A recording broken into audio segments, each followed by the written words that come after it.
Now, the reason why Halloween is important to talk about is because we live in North America, right? In North America, the second biggest celebration or event or holiday to be celebrated in the whole year is Halloween. After Christmas, obviously, comes Halloween.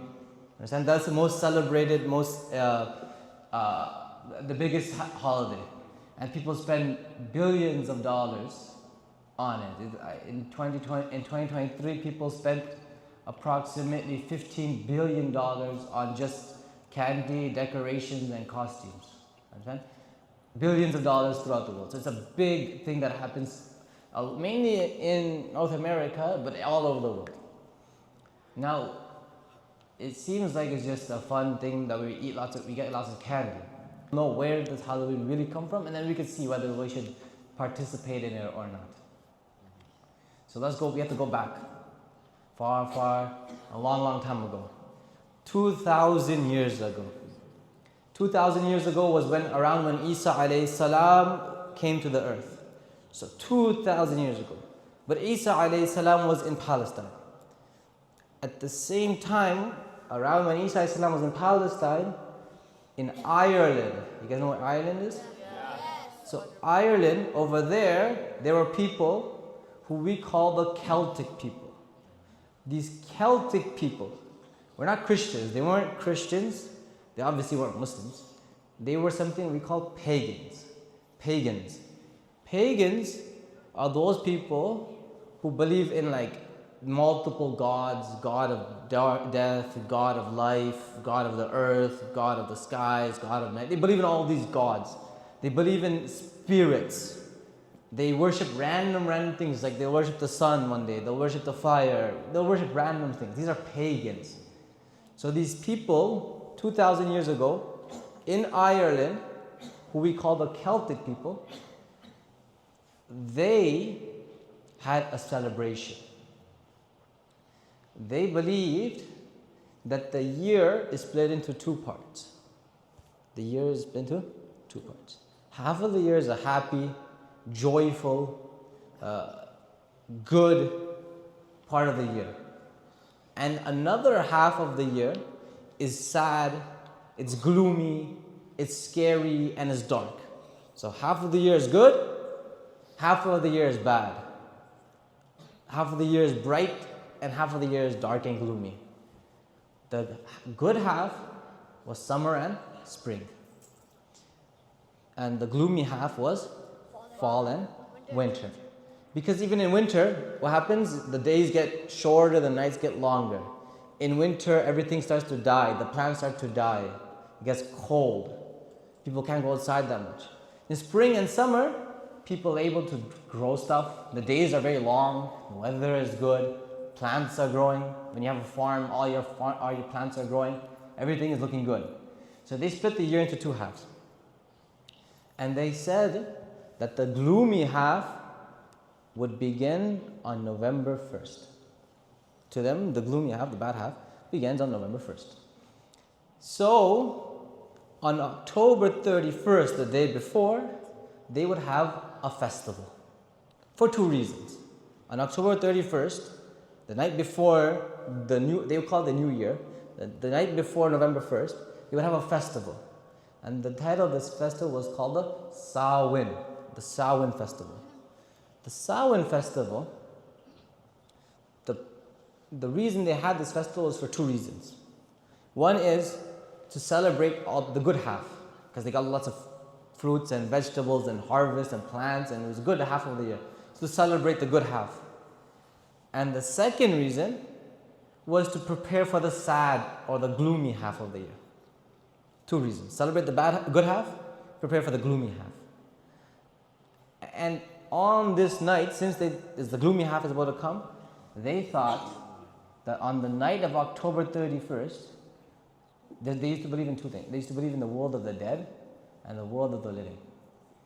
The world of the dead and the world of the living. This is bogus, but this is what they believed in. These pagans believed in this. They thought that on October 31st, the barrier that's between the world of the dead and the world of the living is now gone. So the spirits of the world of the dead can come to the living and haunt them and bother them. Spirits from the world of the dead can come to the living and haunt them and bother them because there's no more border. There's no more barrier. And they were afraid that these people would come and haunt them. So what they would do on October 31st, the night, was they would gather around bonfires, thinking that the bonfires would protect them. And more importantly, they would wear disguises. So these people from the dead that are going to come and haunt, they can't recognize them, and they won't be able to find them, so they can't haunt them. It's foolish, it's foolishness, but this is what they believed. So they used to do this. And they used to do a few other things. They used to sacrifice, some people even say they sacrificed humans on this night. That's not for sure, but some people say they might have sacrificed humans on this night. They did a lot of fortune telling on this night. Like, oh, this will happen to you in the future. It was a very weird night. It was a scary night where they believed all the dead and people would come. And also, some people worshipped the Lord of Death. There was the Lord of Death. So some people worshipped that Lord on that night too. So it was a weird night, right? It's about to become a sad half of the year, gloomy half of the year. And the spirits are coming, dead spirits are coming. They're doing this fortune telling, sacrifice. It's a weird vibe that's going on. But it's not Halloween yet. It's not Halloween yet. So these Celtic people, they're doing this. For a few hundred years, they're continuing to do Samhain. What is the festival called? Samhain. Then a little while later, a few hundred years later, Christians came to Ireland. And when the Christians came to Ireland, they saw this. They're like, what foolishness is this? What is this? This is garbage. You need to become Christian. So they tried to make everyone Christian. All the Celtic people, the pagans, they tried to make them Christians. Some converted, some didn't convert. Some converted to Christianity, some didn't convert. And even the ones that were converting, they would still like to do their pagan stuff. Like Samhain, they still like to do the Samhain stuff. They still believed in all these bogus beliefs. So the Christian leader, the emperor, is like, what should we do? How can we make these people fully Christian? Make them convert and then also forget about their pagan Samhain and all this garbage that they have. So the emperor is like, I have an idea. We have a holiday, the Christian emperor said, we have a holiday called All Saints' Day. And we celebrate this on May 13th. All Saints' Day on May 13th. And on All Saints' Day, we remember our saints and our priests, the pious Christians of the past. It was a Christian holiday, okay? Not a pagan thing, it was a Christian thing. He's like, the emperor's like, I have an idea. Let's move All Saints' Day. Another way of saying saints back then was hallows. So they would call it All Hallows Day. And when they would celebrate in the evening, they would call it All Hallows Eve. And we're going to talk about that in a second. He's like, you know what? Let's move All Hallows Eve. Let's move it from May 13th to October 31st. We'll move it to October 31st. That way, these people that are celebrating Samhain, they'll celebrate All Saints' Day or All Hallows Eve instead. And they'll forget about the world of the dead and all this garbage. They did it. They moved it. But it didn't really work. What ended up happening was the people that were Christian, on All Saints' Day, they started to do the rituals of the pagans, the Celtic people. And the Celtic people started to celebrate All Saints' Day, but they kept the rituals. So it got jumbled up. It was a big hodgepodge of rituals. Christian All Saints' Day plus Samhain all got mixed up. The emperor's plan didn't really work. If anything, it messed up the Christians. The Christians started doing the Samhain. Understand? Mixing it all up. Became a hodgepodge of beliefs. And it continued, and the Christians started to think that Samhain is part of Christianity now. Because they kept that happening for so long, they started thinking it's part of Christianity. They also started thinking, oh, this is a scary night, dead people come. They started to believe this too. And the Christians, on All Saints' Day or All Hallows Eve, By the way, All Hallows Eve sounds like Halloween, and that's where the name comes from. On the Christians, on All Hallows Eve, All Saints Day, they had a tradition. The poor Christians, the poor Christians will go to the rich Christians' houses and knock on the doors. And the rich Christians would give them something called soul cakes. These soul cakes were basically like some cookies. They were just a cookie, some type of cookie. And the rich Christians were like, here's some soul cakes, some cookies. We don't want any money from you. Just pray for our dead relatives. Just pray for our dead relatives. So the poor Christians will go door to door and get soul cakes, these cookies. Eventually, the youngsters started saying, you know what? They started asking for more than soul cakes. They said, let's get some more stuff. They started asking for snacks, started asking for more and more until they started asking for candy, and now that became into trick-or-treating. And another mythical story was a guy named Jack. He's a pagan, the pagan beliefs. Pagans are these people that believe in all this garbage. There was a guy named Jack apparently. And Jack was a very mischievous guy. He would fool and trick the spirits a lot. And he avoided dying for a very long time by fooling them. By fooling and tricking the spirits, he avoided dying for a very long time. But eventually he died. And when he died, it's said, it's obviously bogus, but it's said that he wasn't allowed to go to either heaven or hell. None of them. He had to wander a realm between both of them. He had to wander around. He couldn't go to heaven or hell. So he had to wander around everywhere. Now, the people thought, there's two stories about Jack. Either Jack was a good guy or Jack was a bad guy. So the people that thought Jack was a good guy, they put out these pumpkins. And with a light inside it. Because you know how he was stuck in this world between heaven and hell? The only place he could go is where his lamp, he was given one lamp, and wherever his lamp can take him, that's where he can go. So these people will put these lamps in pumpkins around their houses so they can help Jack wander around. Some people say, well, no, that's not why they put pumpkins. The reason why they put the pumpkins is because they were scared of Jack. They were scared because on Samhain, the world of the dead can come to the world of the living, according to them, remember? So they're like, Jack can come and haunt us. And he was a very mischievous guy. We don't want him to haunt us and do mischief with us. So they just put these pumpkins, carved with scary faces on it, outside of their house to scare off Jack. And what did that become now? The jack-o'-lantern. The jack-o'-lantern. When you carve out the pumpkin with the scary face or whatever. Now, this is most of the history of Halloween.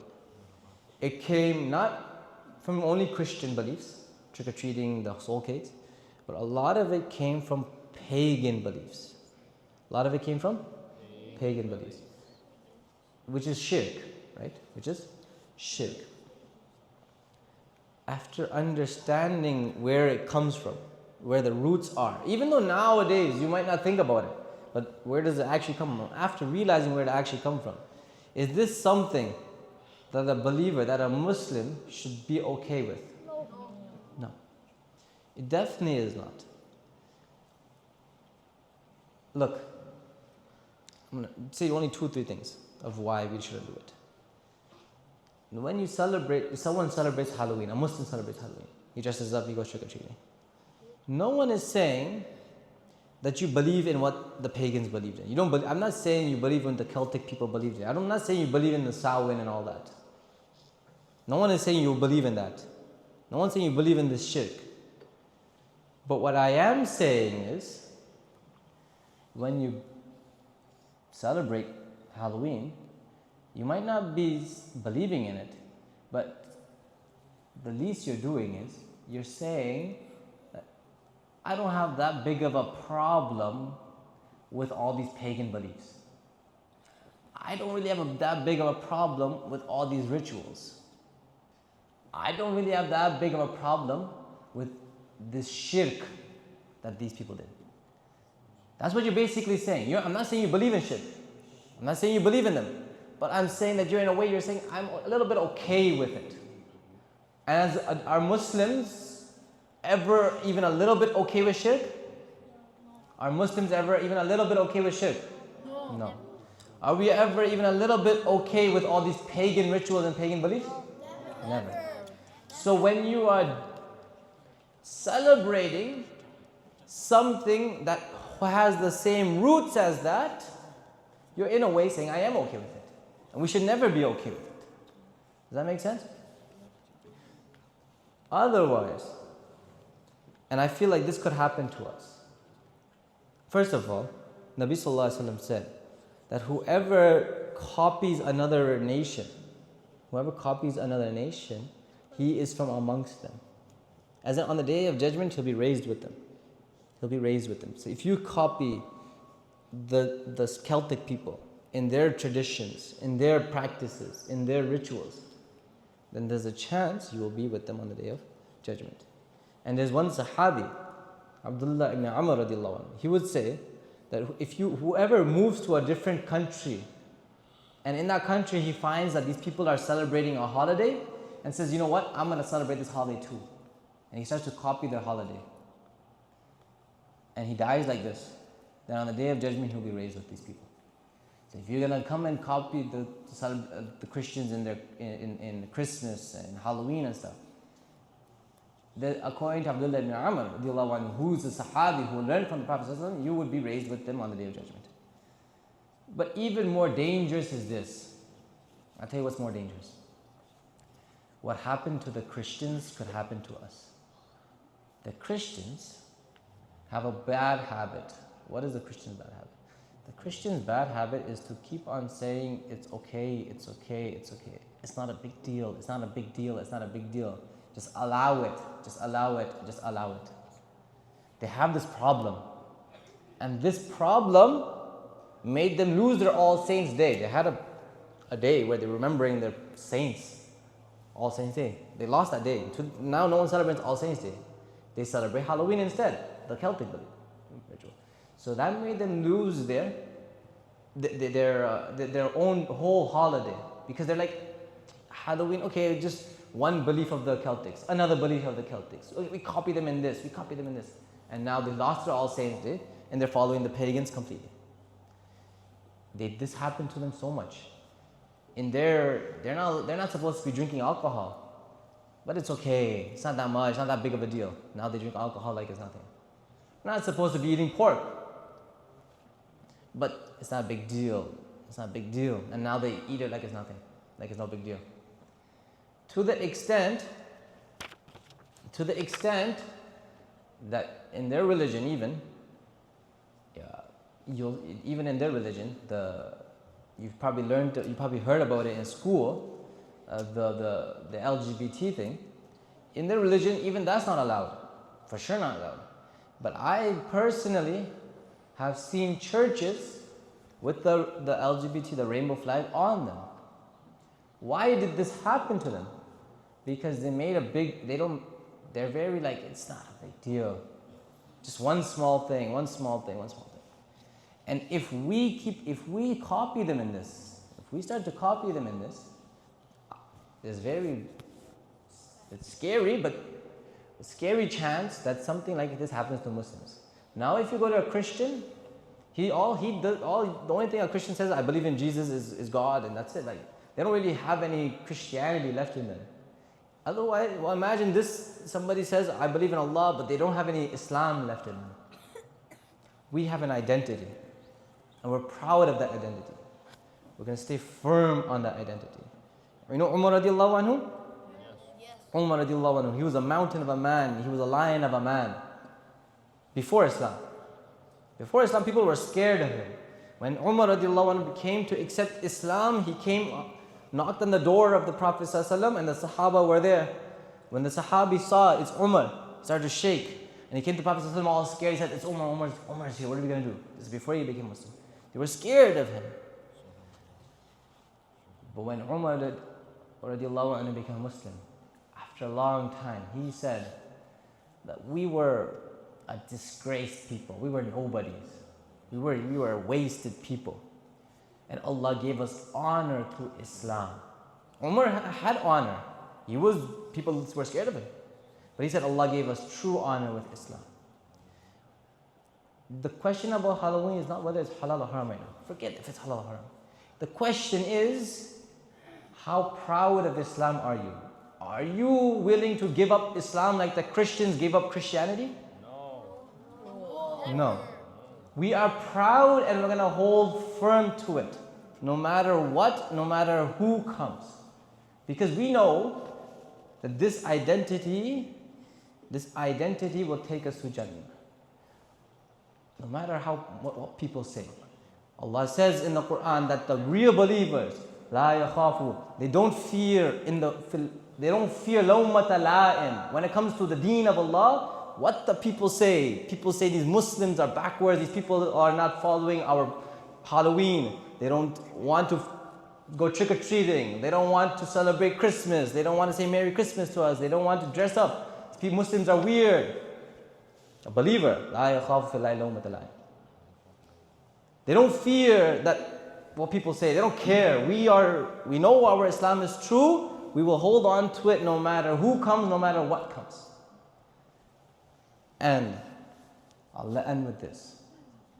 The Prophet ﷺ said, Bada al-Islamu ghariba. Islam, when the Prophet ﷺ said that Islam started off as something strange, something weird. People were looking at Islam as something weird. When Nabi ﷺ came to Makkah and said, believe in only one Allah, there's no shirk, pray salah, all these things that we're going to face the day of judgment, there's Jannah. People started saying, what is this weird religion this Muhammad ﷺ is bringing? He says, but eventually, it didn't become weird. Eventually, Islam took over half of the world. It was no longer weird. It was no longer strange. But Nabi Sallallahu Alaihi Wasallam said that Islam started off strange. وَسَيَعُودُ كَمَا بَدَأَ. One day, it will return as being strange. One day, people will start to look at Islam and Muslims as strange again. Like, these people are weird. People are odd. These people are strange.